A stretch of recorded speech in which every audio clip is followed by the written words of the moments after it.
આવી ગયા મામાની સાઈડ ઉપર આમ જો માપ તો પતી ગયો.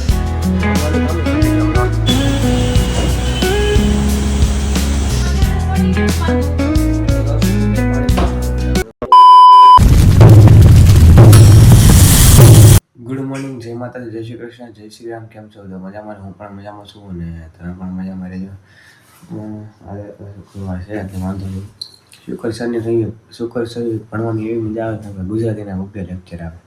એમાં સિલેબસ ઘણો ખરો પતી ગયો છે અને ચા નાસ્તો કરવા બેસી ગયો છું. આમ જુઓ, ચા નાસ્તો કરી લઉં અને થઈ ગયો છે સ્કૂલે જવાનો સમય. તો સ્કૂલે જઈને તમને મળ્યું. સ્કૂલેથી આવી ગયો ને વાગી ગયા છે 1:30 ને નીકળવું છે બહાર જવા માટે, કેમ કે કામ આવી ગયું છે અને જમી લીધું છે. આમ જો વાળ મોટા થઈ ગયા છે. આજ તો વાળ કપાવવાના જ છે, કેમ કે વાળ નથી સારા લાગતા અને વાળ બહુ મોટા થઈ ગયા ને વ્યવસ્થિત નથી વળવાય હતા. તો કેમ કે તેલ નાખવાની આપણી આદત નથી ને, એટલે તો વાળ થઈ ગયા બહુ મોટા જબરદસ્ત. તો નીકળી હવે ગાડી કાઢી ભાઈ. ગાડીમાં બહુ ઓલું ચડી ગયું. અમે તાસા ચલાવતા હતા, તાસા મારતા હતા, એટલા માટે ગાડી કટે સાફ કરે ગાડી. હા, દર્પણ સેટ બે ગયા છે. ગાડી આવડતી નથી તો ઘોતકી ના મારે, એટલી વાર પાછળ રહે. આ હર્ષ, तू समझा? हाँ नहीं, तू समझा नहीं.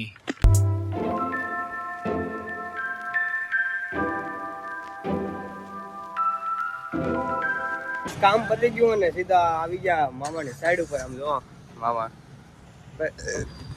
અને ગાડીમાં ગેસ પુરાવતો અહીંયા ચીકુવાડીમાં, તો ચીકુવાડીનો ગેસ પંપ જ બંધ હતો. તો સીધા વી આવ્યો. પછી આ ચીકુવાડીમાં મામાની સાઈડ હાલતી હતી, ત્યાં સાઈડ ઉપર જો હજી તો આરસીસી બારસી સોસાયટી આખી સોસાયટી બનાવે. આમ રજે બનાવે. અહીંયા જ મશીન આવી ગયું હતું. ગાઈઝ આમ જોવો આવી ગયા છે મામાની ઓલામાં સાઈડ ઉપર કામ માલે. ત્યાં ઘણું ખરું કામ તો પતી ગયું. મામાનું કામ પતી ગયું. આ લગાડીએ મામા દાદી. આમ જો લિફ્ટ બીફ બધું એક બંગલામાં બધું. ગાઈઝ બેડરૂમ છે આ બધા. આ બધું બેડરૂમ ને એવું બધું છે. આ તો બાથરૂમ છે ને, આ બાથરૂમ છે ગાઈઝ. આમ જો બાથરૂમમાં 10 જણા રોકાઈ જાય. આમ જેવડું એવડું આમ જો કેવડું બાથરૂમ છે તમને બતાવું અહીંયાથી. આમ તો કેવડું બાથરૂમ, આખું રૂમ જેવડું તો બાથરૂમ છે. આમ જો આ તો ઓલું છે બેડરૂમ. બીજો ફ્લોર કા ત્રીજો ફ્લોર છે. આમાં તો ઘસાઈનું કામ હાલે. આમ જો હોમ થિયેટર ગોઠવાની આ સિસ્ટમ જો કેવડા લાકડાને પ્લાય બધી નાખી દીધી.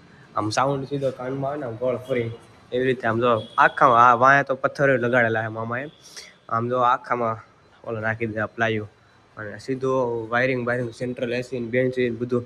કે આમ પિક્ચર જોવા માટે, મૂવી જોવા માટે રૂમ બનાવ્યો છે સ્પેશિયલ. ધાબા ઉપર ટેરેસમાં, આ સાઈડમાં ટેરેસ છે અને અહીંયા રૂમ બનાવેલી છે. જો અહીંયા બંગલામાં આવીએ ત્યાં તો આપણે 10x12 ની 10x15 રૂમ હોય ને એવડા તો થઈને સંડાસ હોય, મતલબ કે વોશરૂમ હોય એમ તો આ આખો રૂમ બનાવેલો હોય અને બાજુમાં સીધી લિફ્ટ.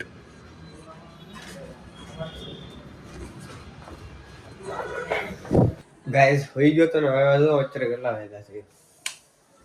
6:10 થઈ ગઈ.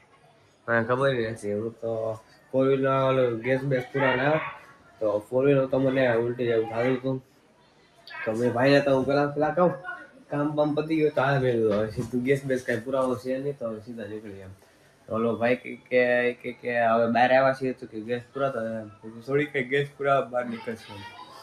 તો ગાડી સાફ બાફ કરવાની હતી. પછી બહાર જવું તો વાંધો ના, સાફ બાફ નોકરી પડે ને સીધી. તો સાફ બાફ કંઈ કરી નહીં અને હવે ભાઈએ પણ જીમમાં વહી ગયો છે ભાઈને દર્પણ. તો મને એ પછી ઉજ્જૈનની ટિકિટ લખાવવાની હતી. તો ઓનલાઈન ટિકિટ તો એક જગ્યાએ થાય એમ હતી. તો ઓનલાઈનમાં કંઈ મેં પડે ને પછી ઓફલાઈનમાં જગ્યાએ ઓફલાઈનમાં એક જગ્યાએ જાવ ને તો પણ હવે એ જગ્યા જાય ત્યારે મેળ પડે, એ સિવાય મેળ પડે નહીં. ભાગી ગયા 6:10 લગણ હું તો ભાઈ 6 વાગ્યા હું તો 10 કલાક થયો છું એની ખાલી.